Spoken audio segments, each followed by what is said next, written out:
Hi everyone, I'm film critic Jeffrey K. Howard in Las Vegas, and welcome to another episode of Stream Squad. And I'm film critic Tony Toscano from Salt Lake City, and we are here talking about what's new and what's happening streaming-wise. And number one up is Apple TV's Tehran. Glenn Close has joined the series. Half the guard is looking for us. We can't get out. You're a good agent, Tamar. We failed this operation, but it wasn't for nothing. We're playing a long game here. Who sent you? Trust me. Glenn, was there any consternation in joining this cast? I felt like I was leaping off a cliff, and yet I felt like there were enough wonderful people around me that somehow I would sprout some wings by the time I landed. It started for me learning Farsi like 2.5 months before I arrived in Greece, and that was a huge challenge, and it continued to be a challenge during the whole shooting because you want to have it seem like it's that you're fluent. So that was probably the greatest challenge, but also to be in a cast that was multilingual, to be in a cast where we had a lot of Israelis, a lot of Greek cast, but also a lot of Iranian refugees, both as part of the production staff and as extras in the movie. So it made it feel very real. It was a great journey for me to be surrounded by people who had actually lived something that we were shooting. Yeah. Neve, in sharing scenes with Glenn Close, I would imagine that's every actor's dream. She must be like butter. Totally. I couldn't imagine when we did the first season. I couldn't imagine that in the second season I would stand in front of her and we would share a frame together. It's amazing and it's crazy. And it made me feel better, and I had to be better when she was standing in front of me because she is obviously brilliant, and I felt how it made me be more on things. You might not get out of there alive. I have to make it right. Again, Tehran is streaming on Apple TV+. It's in its second season. And again, Glenn Close is making that show a lot better. Jeff, we're going back to Apple TV+ for a spy thriller. Streaming on Apple TV+ is Slow Horses, where the secret agents are put out to pasture. MI5 agents are rejects nicknamed Slow Horses, but when a national emergency arises, Slow Horses have a chance for redemption. I don't normally do these kind of speeches, but this feels like a big moment. I know it's not easy being banished from MI5 to my department, but that's on you. Only screw-ups get sent to Slayer House, and I've got to be honest, working with you has been the lowest point in a disappointing career. Right. What kind of place is Slough House? Slough House is the place where you get put when you've done something to completely mess up your career, for want of a better word. It's kind of like a purgatory somewhere in between, where they put spies out to pasture in the hope that you end up leaving the service. Well, as we'd say in America, it's where secret agents go to die, right? Basically, yeah. And your character, Roddy, is a tech specialist. Do you think he's the smartest guy in the office? Absolutely. I don't think there's any need to elaborate on that, but he's absolutely the smartest guy in the office. Also, I like to think so. I think what's really nice about his character and the mirroring between him and Lamb, Gary Oldman's character, Jackson, is that they both really do much to the beat of their own drum, and they go by their own rules, which is quite a nice dynamic to play when the two of them end up coming together in scenes. Well, if he's the smartest guy in the office, aren't you worried about being typecast? Or maybe. I love how he's always pumped for information by other agents, but he can be vindictive too, huh? You got to stay on his good side. Yeah, I think one of the really nice things I mentioned to James Hawes, our director, when I first met with him, was that I've never been able to pick up a script and be like, to read it as if everyone around me feared me, especially in this kind of role. It's quite nice to have the power and the knowledge of what everyone's about without them knowing what I know about them. So it's a really lovely power dynamic to have. You put lives in danger. This is off the books. I am directing personnel, yours or anybody else's. She's just covering her tracks. But it's the covering of the tracks that always gets you in the end. You really care about them, don't you? No, I think they're a bunch of absolute losers. But they're my losers. Now, Slow Horses is streaming on Apple TV Plus, and Gary Oldman shines. It is a spy thriller series you won't want to miss. Tony? Now, streaming on Prime Video is this thriller called The Wilds. It's about an experiment with teens, and it's No Day at the Beach. We all started wanting to be things. We wanted to be men. This is only the beginning. But the truth is, some of us were becoming monsters. We couldn't see them. We could hear them. The boys with perfect control group. We're not alone here. Zach, did you meet all of your cast members at the same time, or do they use any kind of trick? You know, like, because you guys are all thrust together at once. Did you? Yeah. No, it was pretty funny. It ended up that there was a huge issue at the airport, and so a lot of us ended up having to like run off to go get COVID tests and like last minute. And if we didn't make this flight, we were like gonna be stranded for a week and not be able to get to Australia. And it turned out that we like all made it. I walked on the plane, they closed the door, only to sit down and be surrounded with 6 of the 8 boys and 2 of the girl cast, all on this plane flying to Australia together. So we had like 14 hours to like get to know each other and figure all it out, and then say goodbye for 2 weeks and go into 2-week quarantine. Yeah. So it was definitely a little bit of a mind melt to sit there on a plane with the cast of a show where the plane goes down and gets stranded on an island. Yeah, that's irony. And Aiden, did any clicks happen among the actors? There's so many cast members. Did certain cast members hang out with each other, or? Yeah, I mean, I feel like we all really got along, and there were groups that were kind of formed, and we kind of went into our own little group and like kind of hung out for the next 5.5 months. But genuinely, like, we all really had a great time hanging out all together, and then we spent a lot of time together. And like Zach said, when we went into quarantine, we all hopped on a Zoom and like, we got the first scripts while we were in quarantine, and we were just like reading them, and we were so stoked and excited. Again, The Wild season 2 is streaming exclusively on Prime Video. Jeff? And coming up next, Tony on the Stream Squad, we're going to go behind the scenes with the cast of The Offer from Paramount Plus. It's the making of The Godfather. It's an offer you can't refuse.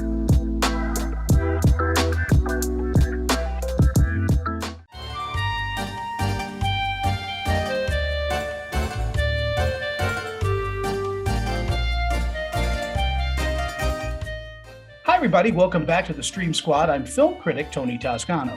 And I'm film critic Jeffrey K. Howard. Now, Tony, one of my favorite movies of all time is The Godfather, and there's a new series on Paramount Plus that takes you behind the scenes. That's right, Jeff. It's called The Offer, and I'll tell you what, this is one of the best acted, best written, and best shot shows right now on stream. The Godfather is bringing us too many problems. You want me to take care of it? Gangster movies are dead. This is not just some gangster film. We need someone who understands Italians. For instance, Ford Coppola. He's got a great vision. We have to put this in the picture. A scene about gangsters arguing over sauce? No. A scene about family arguing over sauce. Betty McCart, what an amazing role to take on. Yeah, you're telling me, oh my God. When Betty McCart first entered my universe, I'm not gonna lie, I was pretty blown away by it. And then on top of that, to have it be this extraordinary woman, be a part of telling the story of the making of this extraordinary film. And then on top of that, you have this cast of absolute, brilliance. And then also the writers, the cinematographers, the directors, the costume, the hair, the makeup, everything around the making of The Godfather was just people who were so brilliant at what they do. And yeah, I was humbled every day by watching people do their jobs. And it's, I think, one of the ultimate highlights of my career thus far, and probably will be forever, to get to play Betty McCart. No. Miles, taking on the role of Albert is there more responsibility for an actor to take on someone that's actually around and a living, and or is acting? Sometimes you don't even know what acting is. You're constantly, you're constantly kind of going down that journey with it. But what was unique to this was just the fact that Al was a producer on this show, and he was very, much involved. Obviously, after watching this series, how could he not be, even at 90 some, odd years old? But he was watching all the dailies and stuff, and he would let me know if, hey kid, I was a little more charming, or I had the charisma, or I had this and that. But he was such an ally for me and our show, and we're very lucky that he shared these stories with us, and now we can share them with audiences. You want to make a movie that's going to make my people look like animals, and that ain't going to happen. I respect what you're saying, and I think I have a solution to our problem. At first, the mafia and Joe Colombo and several other members were adamantly against the film being made. They hated the book. Sinatra famously hated the book because it was rumored that the character Johnny Fontaine was written based on him, and they were doing everything they could to stop it. I mean, including death threats. And again, I keep saying that this is a movie that's a tribute to the producer and the impossible job of producing a film in any context. But he met with Joe Colombo and not only got his permission and his okay and settled that, but got his support. And at a certain point, Joe Colombo was helping the film. But it had to be a delicate balance portraying a real person, let alone a crime boss, for you. Yeah, I mean I at first glance, reading the script for the first time, I've never felt more distant from a character, and so there was a lot of work, but we had a lot of time. We had about 4 months, which relatively speaking nowadays is a lot to work on it and to pace back and forth in a room. The Offer is streaming on Paramount Plus. Don't miss it. It is one of those series you have to see. Jeff? And now streaming on Hulu, Tony, is a true crime story starring Jessica Biel. It was a murder that shocked the nation. Candy from Hulu. What is wrong? I know, it makes me horrible. I have an affair. That's Betty's husband. He's married. I know, but don't I deserve more? Candy, we were so close, and I've just been so busy. She knows. Jessica, you play a housewife with a killer instinct based on true events from the early 80s. It was a shock to the community. I can see why. How did you first hear of this true crime story? I actually didn't hear about this story until I read these scripts and was approached by Hulu to be a part of this amazing show. So only recently did I, really start to dive in and do a bunch of research and really kind of try to understand what happened here. And Melanie, you played Betty Gore, a middle school teacher who was good friends with Candy. Pressure of having a new baby and a distant husband. You could really feel for her while watching this series. Yeah, I felt for her while reading the script. I just thought, what an awful position to be in, to be so lonely, to just be wanting some intimacy and wanting some support and not having it from your community, from, she didn't really have a strong group of friends. Her husband wasn't helping. And I just really felt for her. It's a lot of work, even with support. So I can't imagine what that must feel like. Is this the third series you've produced and starred in? Yes, I'm just so I'm so having fun and excited and lucky to be working with amazing women like Melanie and on these really, really important projects that are creatively fulfilling and are talking about important things. It's what I've always wanted to do. Now, America is obsessed with true crime dramas right now, Tony, and Candy is one of the best ones to come along, and Jessica Biel is amazing. So don't miss it. It's streaming on Hulu. What's coming up next, Tony? Up next, we have actress, producer, and stuntwoman Kelly Grayson talking about her new film, Fortress Sniper, co-starring Bruce Willis.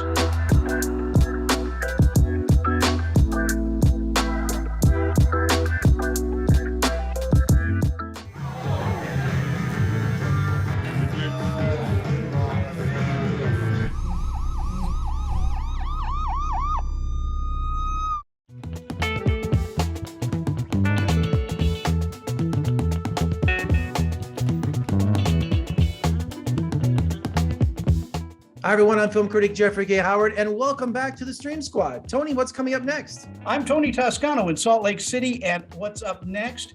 We have an exclusive interview with actress, producer, and stuntwoman Kelly Grayson, who stars in Fortress Sniper's Eye alongside Bruce Willis. Who are these people? They're just after money. The best way to hurt you is to destroy every little thing you love. Do your worst. Growing up shy, is that one of the reasons why you chose acting as your life? I mean, right? It's the most ridiculous contradiction, honestly. I kind of still evaluate it every time. I'm like, oh my word, I think this will be my last one. Like every time I'm in a spotlight again. But yes, on the one hand, it is. I had this amazing wealth of feelings and platform and just like life experiences from kind of watching from the sidelines and seeing, I can walk in a room and tell you everybody that's hurting and why and what happened and what conversation they had and, all of it. And so I could see and feel so many emotions and real life experiences. And it's such an amazing place just to draw from for acting. And then I also decided at a very young age that I was going to do everything I was afraid of. I can do it, And so most things, like it's hard to find something I'm scared of, like things other people did what, but like public speaking and like the spotlight was like the one thing that I was like, never, ever, ever can I imagine ever wanting to speak in front of anyone. And so I don't know, I take challenges. Talk to me a little bit about the Fortress films, because this is a series and you do so well in this. These must have been so much fun to do. They were so fun. Oh my goodness. And intense. And the stunt team, they're always my favorite. And they're like the unsung heroes. And as soon as I get on set, because I knew I was going to do stunts, they're always like, well, if you don't have enough time, we have, backup. And I'm like, oh no, I'm doing it. And so anyway, stunt coordinator is the one that I get their number the minute I get on set. And this team was super amazing. And every time it was lunch break or, a scene was wrapping, I'm just like, I've got 5 minutes, I've got 10 minutes, I have 30 minutes, work with me, And so they were super awesome. I must make you suffer. Can't hold me down. Please. Fight back now. Let everyone go. Where are you? Rise from the ashes. Fortress Sniper's Eye is available on video on demand. Jeff, I hear we have some scary kids coming up. Oh, we do, Tony. From Norway comes the thriller The Innocence, where a group of children reveal their dark and mysterious powers when the adults aren't looking. Er du nye? Ja. Skal jeg vise deg noe? Ok. Hvem er det du snakker med? Jeg snakker med noen som ikke er her.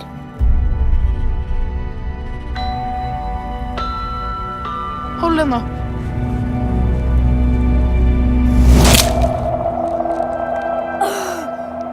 Well, congratulations on the performances you have achieved from the child stars. That was a challenge to, first of all, casting the children and then also getting these performances, because these were just world-class performances. I'm very proud of them. I'm very proud of what they did. I mean, they were between 7 and 10 when we cast them, so they were quite small kids, And the thing is, what I kind of have this rule when I'm writing not to think about what's difficult to shoot and whatever, because it just limits your imagination.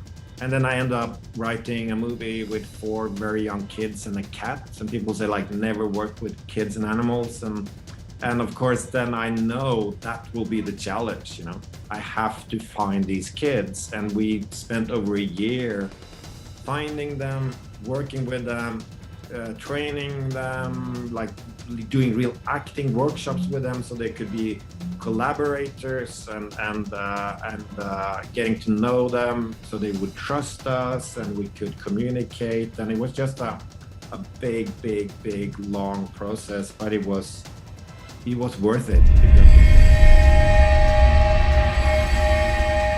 Who would have thought from Norway we'd have a horror film about children with superpowers that are pure evil? This is a one-of-a-kind film. It's one of my favorites. Don't miss The Innocence. And there's more Stream Squad coming up right after these messages.